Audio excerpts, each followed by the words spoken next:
Namaskaram, ഞാൻ Sona. I'm one of the CML leads and I've been with this team for almost a year now. നമ്മുടെ പാരിഷിൽ 4th മുതൽ 8th grade വരെയുള്ള കുട്ടികളാണ് currently CML team members.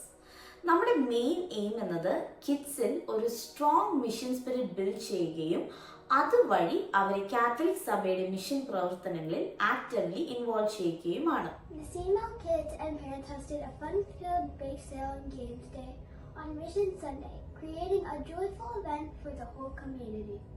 Homemade treats and exciting games kept everyone engaged and smiling.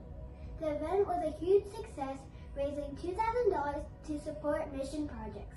കഴിഞ്ഞ വർഷം Cherupushpam mission ലീഗിന്റെ ഭാഗമായി നമ്മുടെ കമ്മ്യൂണിറ്റിയിലെ കുട്ടികൾക്ക് വേണ്ടി പല പരിപാടികളും സംഘടിപ്പിക്കുകയുണ്ടായി. Christmas nativity play, Easter egg hunt, bake sale എന്നിങ്ങനെ പല activities.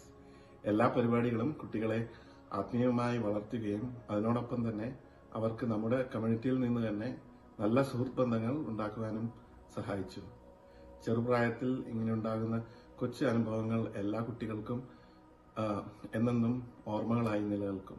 The reason I liked CML was I think it really brought the entire church together, and when we did the Easter egg hunt they just scattered out the eggs and I thought it was really fun. The CML activities that is conducted in our church is an absolutely fantastic event. Big thanks to Sherin and Sona for driving this during the last 1 year. They did a lot of events together. ഈ കുഞ്ഞു പിള്ളേരെ ചേർത്ത് ഓരോ activities ചെയ്യാന്ന് പറയുന്ന അത്ര ഈസിയുള്ള പരിപാടിയല്ല. So I really understand the pain that has gone into bringing it all together, and they did a lot of events actually. കഴിഞ്ഞ വർഷം നമ്മുടെ പള്ളിനെ റെപ്രസെന്റ് ചെയ്ത് നമ്മുടെ കുട്ടികൾ എക്യുമെനിക്കലിന് നേറ്റിവിറ്റി പ്ലേ ചെയ്തു. And Jojo was the one who directed the play. Thanks Jojo. നമ്മുടെ CMLന്റെ ബാക്ക് ബോൺ എന്ന് പറയുന്നത് നമ്മുടെ കുട്ടികളും പാരന്റ്സുമാണ്. And their contribution made all the activities a huge success. And ഇതിനെല്ലാത്തിനും പിന്നിൽ നമ്മുടെ അച്ഛനാണ്. സോ താങ്ക് യു അച്ഛ ഫോർ ഓൾ യുവർ ഗൈഡൻസ്.